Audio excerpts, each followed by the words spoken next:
Keep on rocking in the authoritarian world. That was my dad joke of the day. By the way, I will be live tonight at 8 p.m. Eastern if you want to join. Last night was a lot of fun, and tonight should be a lot of fun. There's always a lot to talk about.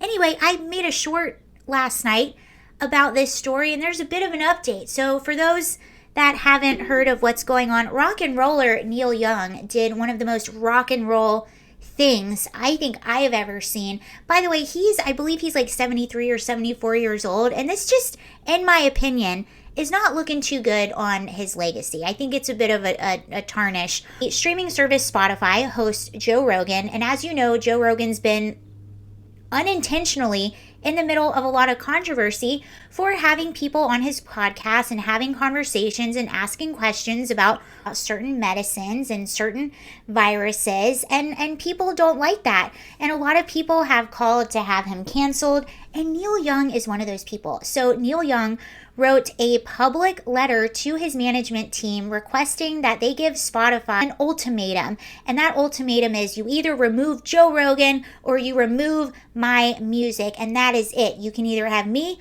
or you can have Joe, but you can't have both. And by the way, Joe Rogan on one episode alone will pull in around 11 million listens/views. So this is a huge person on the Spotify platform. And Neilyoung, although yes, he has some great songs, he has great music, probably isn't pulling around the same numbers, I would just guess. The reason for Neilyoung wanting Joe Rogan to be removed from Spotify is because he gives misinformation about certain medicines and certain things. It's actually not true at all, and it really makes me think that his biggest critics have never listened to one episode of Joe Rogan, and maybe they should.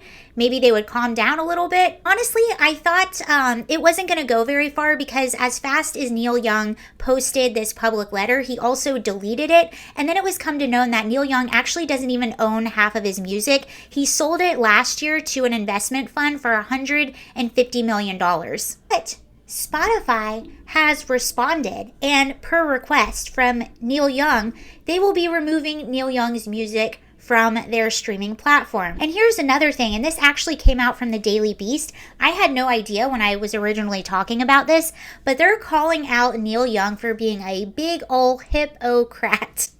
And this is what they say. So they say the rocker threatened to pull his music from Spotify to protest Joe Rogan's misinformation.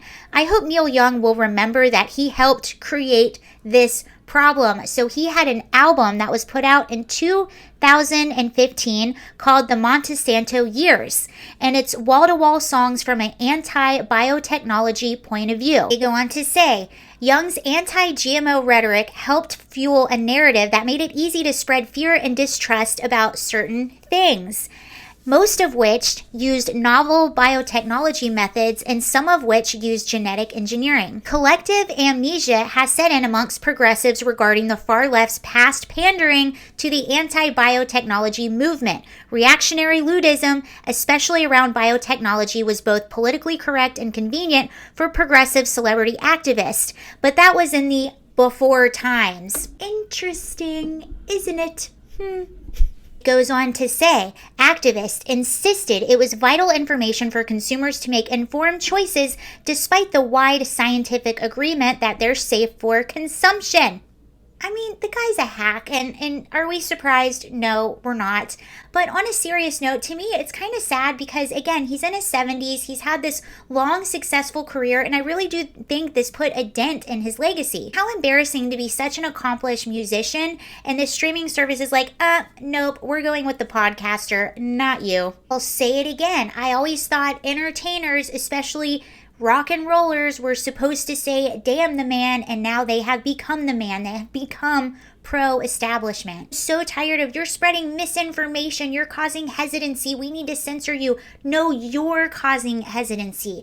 I have so many friends that are leftists that were just on board with everything, and now with this huge push with trying to shut people down and censor conversations and ban people, now they're hesitant. Now they're like, wait a second, what was going on? I was on board before, but now there's this creepy, weird push. They're trying to silence everyone. They're trying to censor everyone. What is going on? That is causing hesitancy.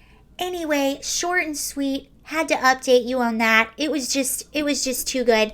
But anyway, hope to see you tonight at 8 p.m. If you're free, come hang out. Bye.